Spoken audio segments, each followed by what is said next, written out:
सुनो सुनो गांव वालों, मेरी बात ध्यान से सुनो। ठाकुर प्रताप सिंह का हुक्म है, इस साल का अनाज वक्त पर हवेली पहुंच जाना चाहिए 2 दिन के अंदर। अगर किसी ने वक्त पर अनाज नहीं भेजा तो उसकी खैर नहीं, फिर ठाकुर साहब खुद उसे देख लेंगे। ठाकुर प्रताप सिंह कौन होता है हमसे मुफ्त में अनाज लेने वाला? हम उसे क्यों अनाज दें? अनाज हमने दिन रात खेतों में मेहनत करके हासिल किया है, इस पर हमारा हक है, ना कि उस ठाकुर का। लगता है बूढ़े तुझे अपनी जान प्यारी नहीं, या तू अपने साथ इन गांव वालों को भी मरवाना चाहता है। अगर ठाकुर प्रताप सिंह को इसका पता लग गया तो वो तुम्हें छोड़ेगा नहीं और सारा अनाज वो लोग ले जाएंगे। अरे जाओ यहां से, बहुत देखे हैं ऐसे ठाकुर। गांव वालों का तो पता नहीं, लेकिन मैं एक फूटी कौड़ी नहीं दूंगा। बूढ़े अब देख तेरा साथ क्या होता है। ठाकुर साहब तुझसे सारा अनाज भी लेंगे और तेरी जमीन भी। सब गांव वाले कान खोलकर सुन लें, अगर किसी ने ठाकुर का हुक्म नहीं माना तो उसका अंजाम बहुत बुरा होगा, समझे? काले, गांव में पहले ही ऐलान करवा दिया था ना कि ठाकुर का हुक्म है, सब लोग अपना अनाज हवेली पर भेजें। हाँ ठाकुर साहब, मैंने ऐलान करवा दिया था और आधे से ज्यादा लोगों ने अनाज भेज भी दिया है। लेकिन ठाकुर साहब, गांव में एक बूढ़ा आदमी है जिसने हवेली पर अनाज भेजने से इनकार कर दिया है। कालिया, वो कौन है जिसने अपनी मौत को आवाज दी है? बताओ मुझे, किसमें इतनी हिम्मत है कि वो मेरा हुक्म ना माने? ठाकुर साहब, उस बूढ़े का नाम राम प्रकाश है। उसने कहा है, मैं ठाकुर को एक फूटी कौड़ी नहीं दूंगा। कालिया, इस राम प्रकाश का ऐसा हाल करो कि कोई भी मेरा हुक्म न मानने की जरूरत न करे, समझ गए? क्या बात है पिताजी, आप कुछ परेशान लग रहे हैं, मुझे बताइए क्या हुआ है? अरे बेटी, ठाकुर प्रताप सिंह का आदमी गांव आया था, कह रहा था अपने अनाज से आधा हिस्सा हवेली पर पहुंचाओ, वरना खैर नहीं। मगर बेटी, मैंने ठाकुर के आदमी से साफ कह दिया, मैं ठाकुर को फ्री में अनाज नहीं दूंगा, इस पर हमारा हक है। ठीक किया पिताजी आपने। ठाकुर कौन होता है हमसे आधा अनाज लेने वाला? मेहनत हम करें और अनाज वो ले जाए। हम ठाकुर को किसी भी सूरत में फ्री में अनाज नहीं देंगे, चाहे कुछ भी हो जाए, हम उससे नहीं डरते। मगर बेटी, ठाकुर का आदमी हमें धमकी देकर गया है, अगर हमने उसकी बात नहीं मानी तो वो हमारी जमीन छीन लेगा। पिताजी, आप ठाकुर को अनाज नहीं देंगे। मैं भी देखती हूँ वो कैसे हमारी जमीन पर कब्जा करता है। सुबह मैं भी आपके साथ खेतों में चलूंगी अनाज लेने के लिए, फिर जो होगा देखा जाएगा। जाओ कालिया, इस बूढ़े से अनाज लेकर आओ।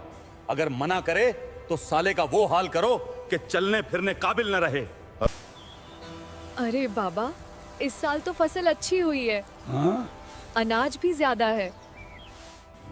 अरे वाह, बहुत अच्छा किया। अब अनाज ले जाने में और भी ज्यादा आसानी हो जाएगी। तुम कौन होते हो हमारा अनाज ले जाने वाले? ये हमारा अनाज है।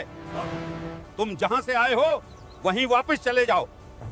बूढ़े, चुपचाप साइड पे हो जा, ये ठाकुर का हुक्म है, वरना तेरे लिए अच्छा नहीं होगा और ना ही तेरी बेटी के लिए। तुम कौन होते हो हमें हमारी जमीन से निकालने वाले? मैं ना तुमसे डरता हूँ ना तुम्हारे ठाकुर से। दूर हट जा बूढ़े, रास्ता छोड़। बहुत सुन ली तेरी ये गीदड़ भभकियां। बूढ़े, चुपचाप साइड पे हो जा, ये ठाकुर का हुक्म है, वरना तेरे लिए अच्छा नहीं होगा और ना ही तेरी बेटी के लिए। आज चाहे कुछ भी हो जाए, मैं तुम्हें अनाज ले जाने नहीं दूंगा। ये जमीन भी हमारी है और ये अनाज भी।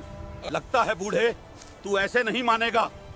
जब घी सीधी उंगली से ना निकले तो उंगली टेढ़ी करनी पड़ती है। खबरदार, अगर तुमने मेरे पिताजी को हाथ भी लगाया तो मैं तुम्हारा हाथ तोड़ दूंगी। दफा हो जाओ यहाँ से। जाके बोल दो उस ठाकुर को, ये उसके बाप की जमीन नहीं, जो दिल चाहे करे। ये मेरे बाबूजी की जमीन है, समझे? ए लड़की, बहुत जबान चल रही है तेरी, रुको अभी। तुम बाप बेटी को बताता हूँ मुझसे जबान लड़ाने का क्या अंजाम है। इन बाप बेटी का मार मार कर बुरा हाल बना दो और अनाज ले चलो। ए भगवान, मैं लूट गया, बर्बाद हो गया मेरा सारा अनाज। ठाकुर के आदमी ले गए। बस करो बाबूजी, घर चले।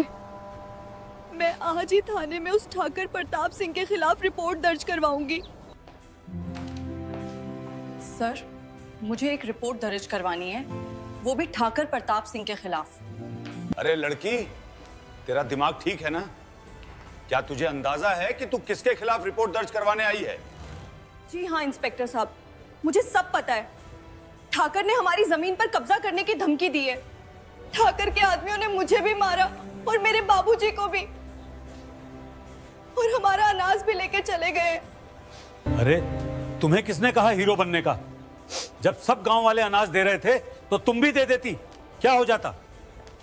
ये क्या है इंस्पेक्टर साहब, आप रिपोर्ट दर्ज करने की बजाय उल्टा मुझे ही ठाकर को अनाज देने का कह रहे हो।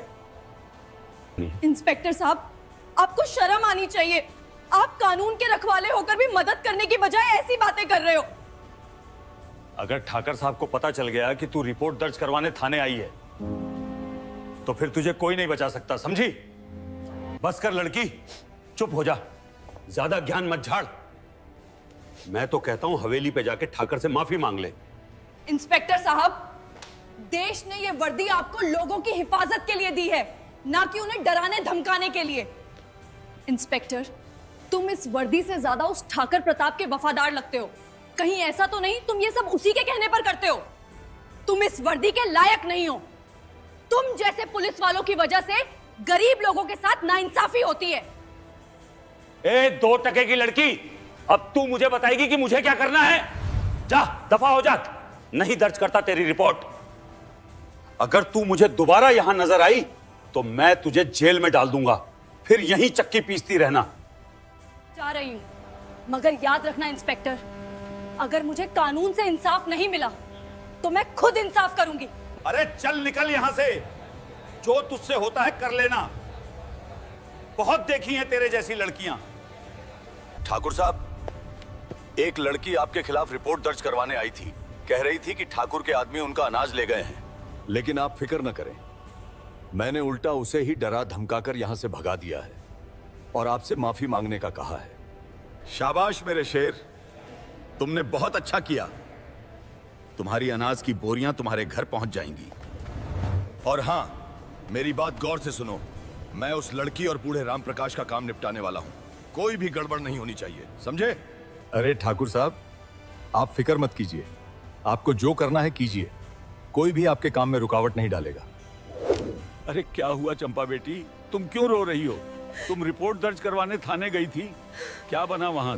रिपोर्ट दर्ज हुई या नहीं? बाबूजी, मैं थाने गई थी, मगर इंस्पेक्टर ने रिपोर्ट दर्ज करने के बजाय मुझे भगा दिया और ठाकुर से माफी मांगने को कहा। अरे बेटी, मुझे तो पहले ही पता था वो इंस्पेक्टर ठाकुर का ही आदमी है।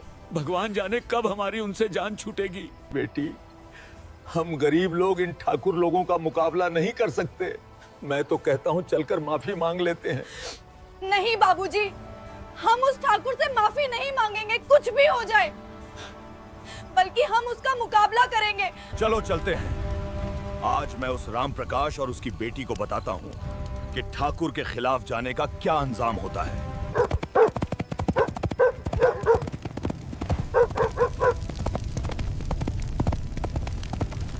अरे ओ राम प्रकाश, कहाँ छुपा है?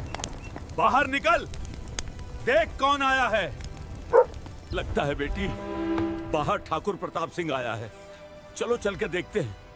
भगवान जाने अब क्या होगा।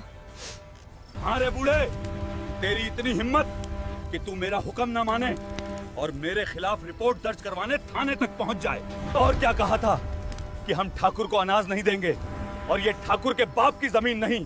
अब देख तेरे साथ क्या करता हूँ। अरे ठाकुर साहब, मुझे माफ कर दो, मैं आइंदा ऐसा नहीं करूंगा और अनाज भी वक्त पर हवेली पहुंचा दिया करूंगा। बूढ़े, अब माफी मांगने का कोई फायदा नहीं। अब मैं तेरी जमीन पर कब्जा करूंगा और तेरी बेटी को नौकरानी बनाऊंगा। 2 कौड़ी के ठाकुर, दूर रहो मेरे बाबा से। तुम कौन होते हो हमारी जमीन पे कब्जा करने वाले और मुझे नौकरानी बनाने वाले? साली, तेरी इतनी हिम्मत तो मुझ पे हाथ उठाएगी। अब देख मैं तेरा और इस बूढ़े का क्या हाल करता हूँ। इस बूढ़े और इस लड़की को इतना मारो कि ये जिंदा न बचें।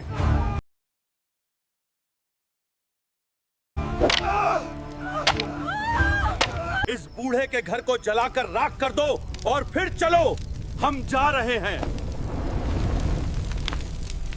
बेटी, मुझे लगता है मेरे जाने का समय आ गया है। हमारा सब कुछ खत्म हो गया। मेरी चिंता मत करो, तुम यहाँ से चली जाओ, वरना ठाकुर तुम्हें भी नहीं छोड़ेगा।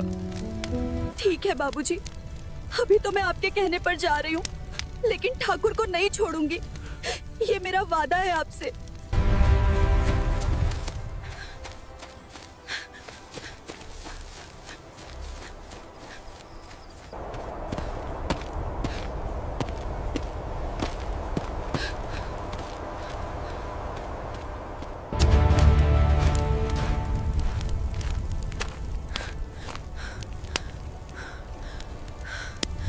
ए लड़की, यहाँ क्या लेने आई है? तुझे पता है तू कहाँ है? ये चंबल है जहाँ सिर्फ मौत मिलती है। मुझे सब पता है मैं इस वक्त कहाँ हूँ और तुम कौन लोग हो, और मैं जानबूझकर यहाँ आई हूँ। क्या मतलब लड़की, तू जानबूझकर यहाँ आई है? बता हमें, क्या हुआ है तेरे साथ और तू हमसे क्या चाहती है? मेरा नाम चंपा है। गांव के ठाकुर प्रताप सिंह ने मेरे बाबूजी को मार दिया, हमारी जमीन पर कब्जा कर लिया और वो जबरदस्ती हमारा सारा अनाज भी ले गया है। मैं चाहती हूँ तुम उस ठाकुर से बदला लेने में मेरी मदद करो। देखो लड़की, हम तुम्हारी मदद कर सकते हैं। अगर ये तुम्हारी कोई चाल हुई तो फिर हम तुम्हें नहीं छोड़ेंगे। सुबह से मैं खुद तुम्हें बंदूक चलाना सिखाऊंगा। और ये रोना बंद करो अब। ध्यान से निशाना लगाओ, हाथ नहीं कांपने चाहिए तुम्हारे। ठीक से निशाना लगाओ, उस पत्थर को अपना दुश्मन समझकर गोली चलाओ।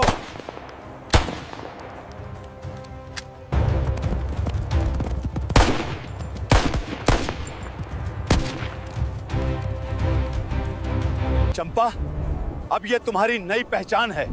अब जाओ अपने कुछ साथियों के साथ और उस ठाकुर से अपना बदला ले लो। सब लोग तैयार हो जाओ, हम ठाकुर की हवेली पर चलेंगे। आज मौत का खेल होगा और इस बार शिकार ठाकुर होगा।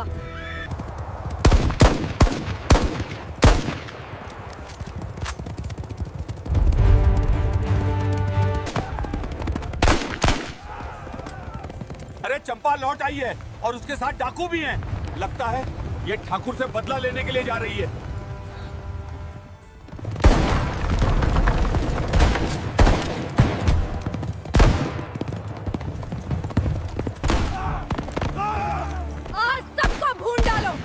किसी को मत छोड़ना।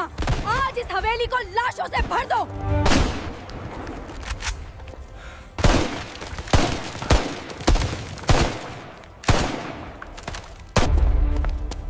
ठाकुर साहब, हवेली पर डाकुओं ने हमला कर दिया है। वो एक लड़की है, मुझे तो वो राम प्रकाश की बेटी लगती है। बस करो ठाकुर, तुम्हारा खेल खत्म हो गया। फेंक दो ये हथियार, वरना खोपड़ी में गोली मारूंगी। ठाकुर, मैंने कहा था ना, मैं अपना बदला तुझसे लेकर रहूंगी।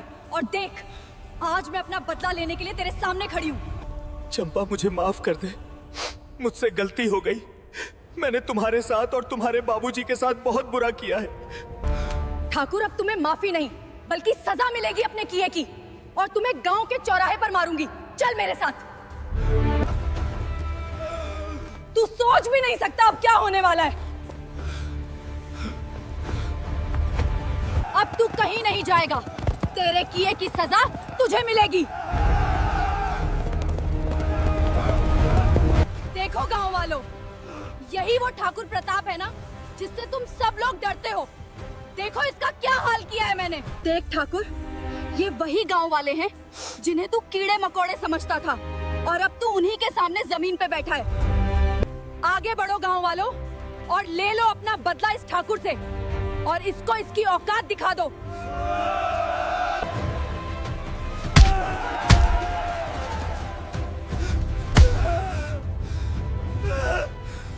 गांव वालों, मुझे माफ कर दो, मुझसे गलती हो गई, मुझे छोड़ दो। चल ठाकुर, अब ऊपर जाने का वक्त आ चुका है। दोस्तों, इस कहानी से हमें सबक मिलता है कि जुल्म और जबर का मुकाबला करना हर इंसान का हक है, गांव के बूढ़े किसान ने ठाकर के नाइंसाफ़ी भरे हुक्म के सामने सर नहीं झुकाया और अपनी मेहनत की कमाई पर अपना हक जितलाया। अगरचे इसे जालमाना तरीके से कत्ल कर दिया गया, लेकिन इसकी बेबाकी ने इसकी बेटी में इंतकाम का जज्बा पैदा किया। जब कानून और निज़ाम जालिम के साथ मिल जाएं, तो मज़लूम को अपनी खुद हिफाजत और इंसाफ के लिए उठ खड़ा होना पड़ता है। पुलिस इंस्पेक्टर ने लड़की की मदद करने की बजाय ठाकर से माफ़ी मांगने को कहा, जिससे ये ज़ाहिर होता है किस तरह ताकत के नशे में डूबे लोग निज़ाम को अपनी मर्ज़ी के मुताबिक चलाते हैं। मज़लूम जब अपनी पहचान भूलकर ताकत हासिल कर लेता है तो वो इंसाफ कायम कर सकता है, लेकिन तशद्दुद ही होता है। लड़की डाकू बनकर अपने बाप का बदला तो ले लेती है, लेकिन ये रास्ता मुआशरे के लिए बेहतर नहीं। असल सबक ये है कि निज़ाम के ख़िलाफ़ आवाज़ उठाना ज़रूरी है, लेकिन इंसाफ का निज़ाम मजबूत किया जाए ताकि कोई मज़लूम डाकू बनने पर मजबूर ना हो। ये कहानी बताती है कि खामोश रहना भी जुल्म का कबूल करना है, और साथ ही ये कि बदले की आग खुद जलने वालों को भी जला देती है।